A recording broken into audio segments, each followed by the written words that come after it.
People who have gone out for a pack of cigarettes and never went back to your family. What happened after you left? Serious.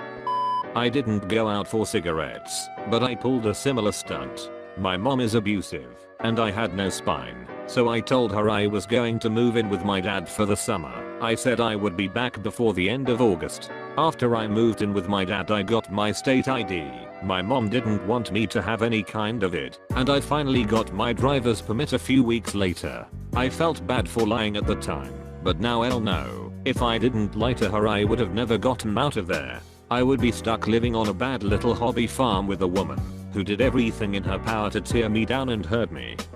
When I was 18, I moved out from my abusive father. I was commuting to college at the time, and I had morning classes, so the night before I packed my car with as much of my stuff as I could and set off. One of my professors that I regularly talked to after class noticed that my car was full of clothes and asked if everything was okay.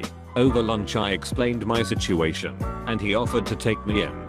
I had already made arrangements to live with my mother. After my classes for the day were over, I went home for the first time since I was a child to live with my mother. I slept on the couch for months before getting my own bed, and we didn't always have the money to eat, but we made it work. I have seen my father one time since then because he swore to me that he had changed. That night he proceeded to get wasted and tried to put his hands on me.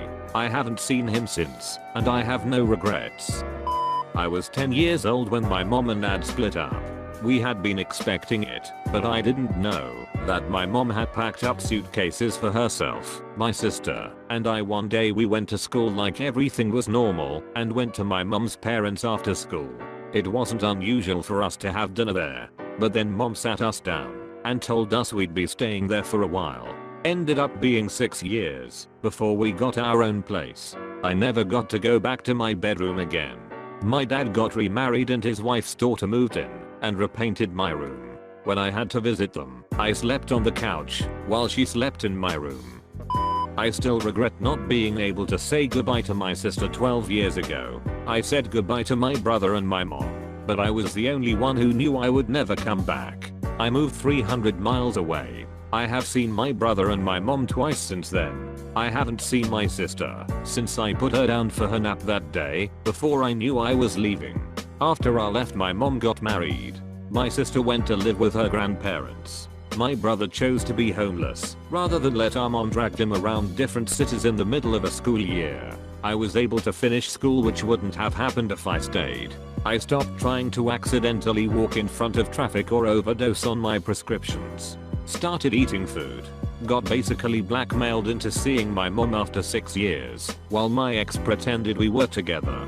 I finally found a family that actually liked me. Met my boyfriend. Friends for 8 years. Together for 4. Got my own cat. Had my own apartment with bills paid early. Overall it has been great in between my mom popping into my life. When I was 16, I moved out without telling my stepdad, but my mom was in on it, and I just moved in with my grandparents. I left on a Friday. Got all my stuff in just 2 trips. I was told he didn't even notice I was gone the first weekend. He was pretty mad once he figured it out, but it was almostly a non-event. Everything turned out okay for me. It will have been 21 years this September. Good for you for doing what was best for you. I moved into my grandma's when I was 16, but not over one weekend. I just slowly started spending more time over there, moving my things when I could, until I actually lived there. No one really realized I moved out until I took the cat. FYI, the cat was not happy about this new arrangement. My real dad ghosted like 4 families. His first family, he had a son. He was in that family for 13 years. His son had a motorcycle wreck and ended up in intensive care. A year later he ghosted that family and moved to a new state, just up and left. Didn't take anything but his clothes and his car. Second family, he had a daughter. He left almost immediately. Then he moved to another state and married another woman and had 2 more kids whom I've never met or spoken to, don't even know their names. TBH Jake, John, Jordan, Josh, something with a J. He went out for a pack of smokes and never went back. His own words.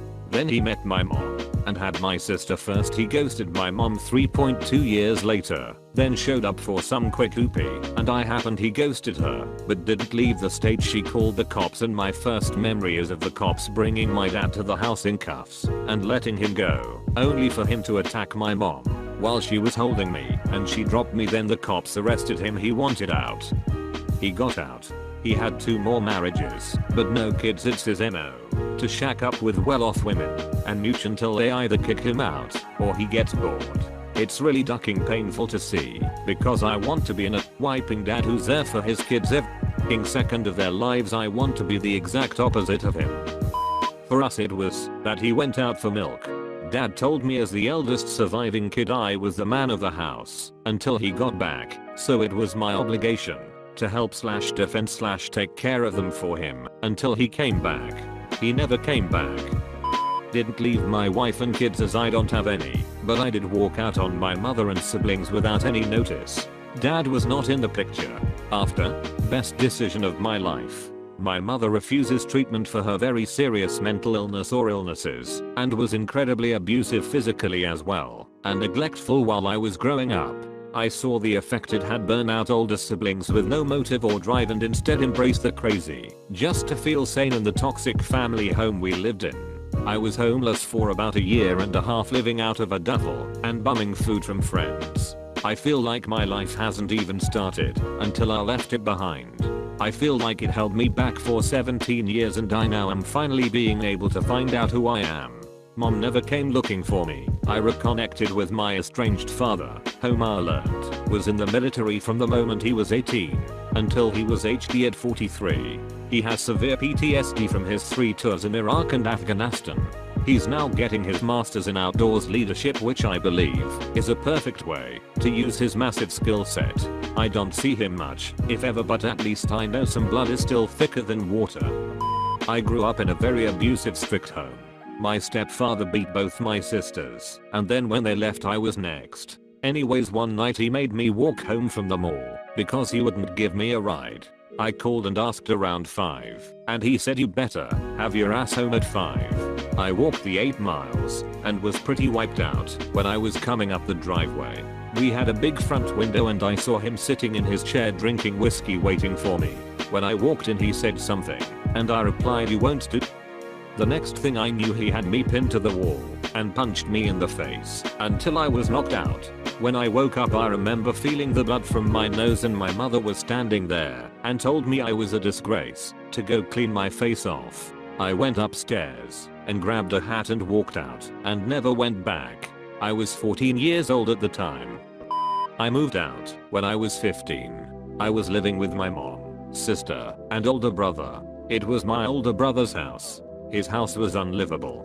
The water was orange. There were fleas and ticks everywhere, and because of his 11 cats that kept reproducing, because they were never spayed / neutered, there were piles of cat poop against the walls. On top of that, my mom was a textbook narcissist, always going out and partying, passing out drunk, smoking pot and snorting coke, the works. She went to Myrtle Beach for a week. I mentioned it to my best friend, who invited me to stay at her place until my mom came back.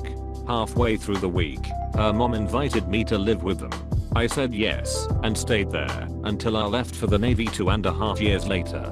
I still talk to my parents sometimes, but it's an estranged relationship at best. I'm almost 23 and happily married, which I didn't even tell my family about until a year after, so I suppose it all worked out in the end. Very late, but I do not know who my father is.